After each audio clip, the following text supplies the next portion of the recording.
د الفاظو نه دا معلومیږي چې هر انسان ته د خپل ځان فکر کول پکار دي، د بل چا د فکر ضرورت نشته دی. د ظاهري الفاظو نه دا معلومیږي. الله فرمایي ایها الذین آمنوا ای ایمان والو علیکم لازم دی پتا سو باندې انفسکم د خپل نفسونو اصلاح، د خپل ځانونو اصلاح پتا سو باندې لازمه ده. لا یضرکم ضرر بنرسوي تاسو ته من هغه څوک ضل چې گمراه دي اذا هتدیتم هر کله تاسو په هدایت باندې. نو د قرآن د دې آیات ظاهري الفاظو نه خدا خبره معلومیږي چې هر انسان باندې خپل اصلاح او خپل فکر دا لازمي دي، د بل چا فکر ضرورت نشته دی. خدا خبره د قرآن مجید د ډیرو آیاتونو او دغه رنګ د احادیث مبارکو خلاف ده. د ډیرو آیاتونو او دغه رنګ د قرآن مجید د ډیرو آیاتونو او د احادیث مبارکو خلاف ده. ځکه چې قرآن مجید کې او حدیث مبارکو کې بار بار د امر بالمعروف او د نهي عن المنکر حکم راغلی دی. امر بالمعروف او نهي عن المنکر دا د اسلام اهمه فریضه ده او دا د دې امت خصوصیت دی چې دی به امر بالمعروف او نهي عن المنکر کوي.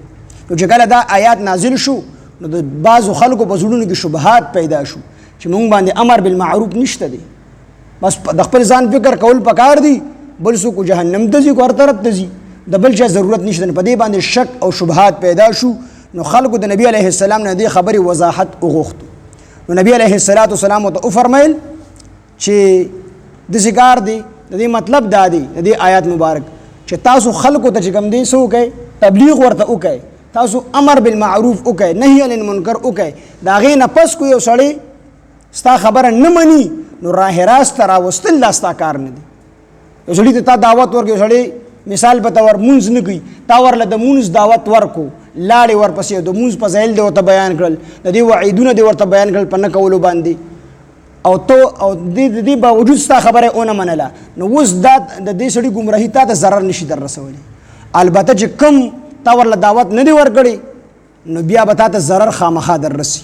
د دې وجې نه د سعید بن جبیر رضی الله عنه فرمایي او هغه فرمایي در منصور دا قول را نقل کړی دی چې تاسو واجبات شرعیه ادا کوئ، واجبات شرعیه ادا کوئ چې په هغې کې جهاد دی او امر بالمعروف او نهي عن المنکر دی.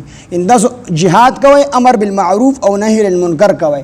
د هغې نه پس که څوک راه راسته نه راځي او ګمراه وي نو د هغې ګمراهي تاسو ته نقصان نشي در رسولی، خو امر بالمعروف او نهي عن المنکر په تکیه دا پتا باندې لازم دی.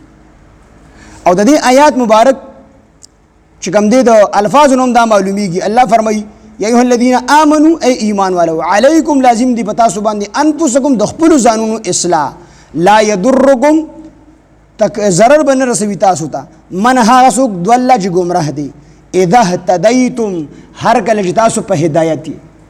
نو مفسرین لیکلي دي چې الله فرمایي هر کله چې تاسو په هدایت یې نو په هدایت په یو سړی الله غوي چې دی امر بالمعروف کوي، کو دی امر بالمعروف پریدي نو دی په خپل باندې په هدایت باندې نشي راتللی، کو دی امر بالمعروف پریدي نو په خپل دی په هدایت باندې نشي راتللی. د اذا اهتدیتم نه دا پته لګي چې هر کله تاسو په هدایت یې نو په هدایت به الله غي سړی راځي چې دی په خپل نور ته دعوت ورکي، امر بالمعروف او نهي عن المنکر کوي نو الله غي به په هدایت راځي. او کو دی امر بالمعروف او نهي عن المنکر نه کوي نو دا کس بیا په هدایت باندې نشي راتللی، نو دته خامخا بیا د نور خلکو چې کوم دی دغه نقصان رسی. فرمای اذا اهتدیتم الى الله خاص الله طرف ته مرجعکم ستاسو ورګرځیدل دي جميعا د ټولو فینبئکم نو هغه خبر درکې تاسو ته بما په هغه عملونو کنتم تعملون چې تاسو کول، چې کوم عملونه تاسو کول نو باغې به الله جل شانه تاسو ته خبر درکوي.